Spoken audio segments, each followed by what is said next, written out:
Hello, hello, happy Monday. Today we are continuing our exponentials application word problems. We are going to pick up on page 12 of your notes. So today we have some similarities to what we've been looking at previously, but the wording here is slightly different, and so it's going to affect the way we set up our equation. So let's just first kind of look at what the question's asking and what is similar and different from what we've looked at before. So the first thing is a common application of exponential growth is compound interest. Okay, so compound interest.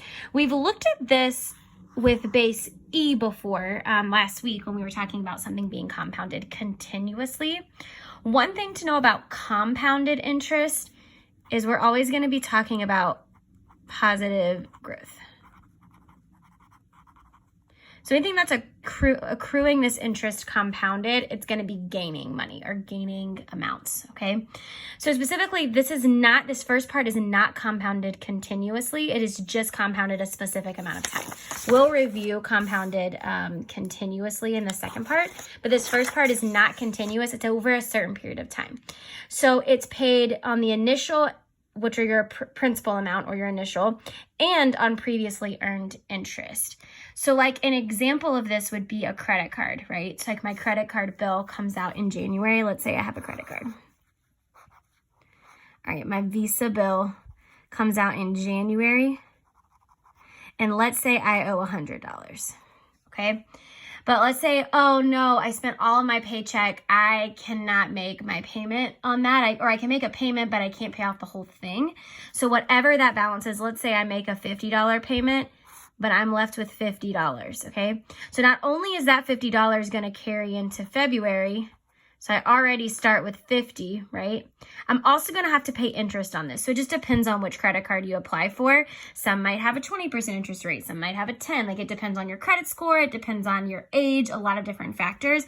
So I'm going to have to pay that $50, right? And I'm going to have to pay interest. So let's just say it's 20% plus 20% of that $50, right? And then I'm going to have to continue to pay my new bills. They kind of compounded a little bit differently. It's like not 20%, right? 20% is pretty high, but whatever that, let's say it's 2%, right? 0.02%.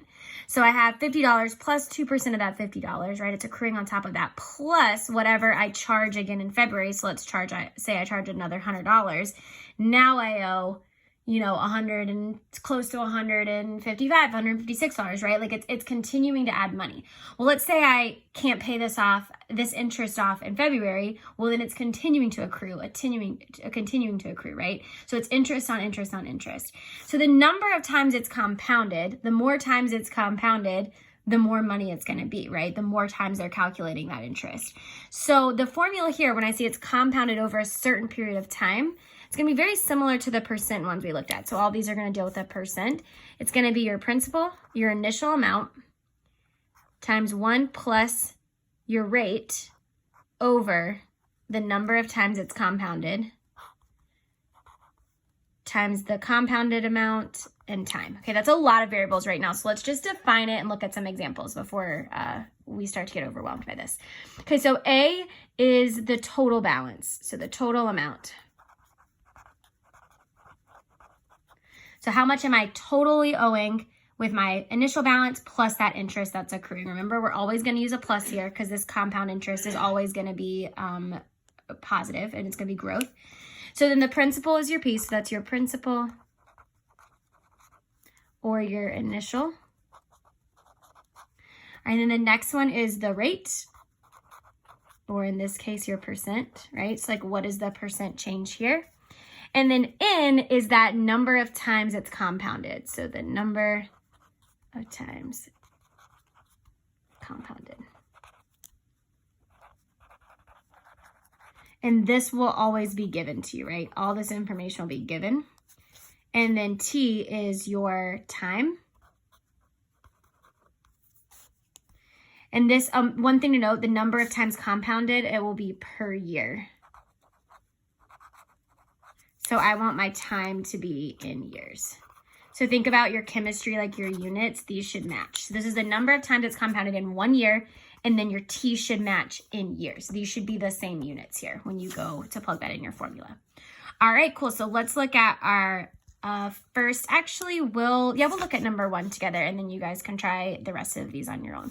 Before we do that, last year we actually went through and defined what each of these words mean, just to make sure that we can apply them to the problems here. These are just some common words, mostly, probably the only ones you would actually see. So annually is the same thing for 1 time per year. So that's once a year. So you're going to use a 1 if you see the word annually. Semi-annually would be 2 times. So you're going to use a 2. Biannually is just another way to say semi-annually. So that's 2 times per year. So we would use a 2 there for that N value. All right, these are going to be for N, just so we know. All right, quarterly. If it's compounded quarterly, that's 4 times per year. So I would use a 4 for N. Monthly, how many times does that happen per year? That's 12 times per year. So I would use a 12 for N. Bi-monthly is happening twice a month. So that would be 24 times a year. And that's going to be 24 for N there. Daily, how many days are there in a year? 365 times a year. So that's going to be your N value. And then weekly, how many weeks are there in a year? There are 52. So that happens 52 times a year. Okay, those are just some common ones you might see. Technically, they could do like a lot of different things, but those are going to be the common ones that you would need to know. All right, let's look at number 1. Dave invests $300 in an account with 5% interest rate. Okay, so I know this is exponential, right? But I don't know which formulas. We've looked at a lot of different formulas, so I need to look for some more keywords. If he makes no other deposits or withdrawals, find his account balance after 15 years if the interest is compounded semi-annually. Okay, so I'm going to do it once semi-annually and once monthly. So this key word means it's either going to be base E if it has continuously. Does this say anything about being continuous? Nope. So it's not going to be my base E. It's going to be my traditional percent base, right? So I need to identify all of the variables that I'm given and pay careful attention to the semi-annually word here. Okay, so let's see. What is our A value? Our total amount, I don't know. That's what I'm finding. Let's look at my P. What is the original amount or the principal amount? $300. And then what is my rate? How much is it increasing by? 5%. So I write that as 0.05. And then what is the number of times that percent is being accrued? That is going to be semi-annually, right? So this is my N value. So what does my N value have to be if it's semi-annually? That's going to be twice a year. Semi happens twice, so N is 2. And then my time is going to be always in years, so it's going to be my 15 years. So this is actually happening twice, right? Twice a year for 15 years, so it's actually going to be happening 30 times, right? So when I plug this into my formula, I get A equals, here I use a different color just because it looks nice. All right, A equals your principal, 300. And then we're going to put the rate in here, which we know is 1 plus the rate, 0.05, divided by the number of times it's happening. So that's twice, raised to the 2 times 15. So this one makes sense, right? 15 times 2. This is happening twice a year. So if it's 15 years, it's happening 30 times, right? So my X in the top would be 30. That makes sense. Where we get a little confused is like, why do I need to divide this by 2? Well, the 0.05, that percent interest rate, is actually being split between those 2 payments, right? So back up here in my credit card example, if my interest rate was 24%, I would split that interest rate by each of my months because I make monthly payments, right? So you have to split that rate. I'm not paying that 5% every single time for 30 months or 30 years, 30 times, excuse me. I'm splitting that payment. That percent still counts for the year. I need to split it the amount of times that it's happening so that is earning that interest over an extended period of time. So I need to make sure that I divide the rate by the number of times and I multiply it by the exponent. Okay, so then I'm just going to do a little bit of math here. I've already done these calculations, but you can figure out your rate. 1 plus 0.05 over 2 is going to give you 1.025. raised to the 30th power. When I plug all of this into my calculator or to Mathway, I'm going to get $629 and 27 cents. Check the way you round here. Can I have decimals for cents? Yes, of course. So that checks out.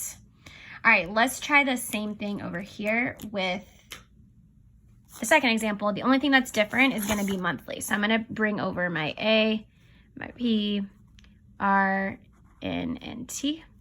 So A is gonna be my principal amount. I'm sorry, A is what I'm looking for, so I'm not sure what that is yet. So A is undefined. And then P, your principal, is still 300.05 for the rate. Time is 15. The only thing that changes is this N. Why does the N change? Why is the compounded number change? Because it's now monthly, so N equals 12. So remember when I said earlier, the higher this number is, the more money we're gonna be spending because that interest is accruing more times, right? It won't be dramatic necessarily, but like I'm accruing interest more frequently. So that means it's gonna be a little bit more. So just keep that in mind when you do your calculation. So it's gonna be 300, 1 plus 0.05 over 12 over 2 times 15. All right, so I'm gonna do a little bit of math and simplify this down. 300 times 1.00416 raised to the 12 times 15, which is 180. When I plug all of this into my calculator, I'm gonna get $634.11. So notice that it's not an extreme amount difference here, but it is higher because that is being accrued more times. All right, now I want you guys to try the rest of these on page 12. So 2 and 3, I want you to try that.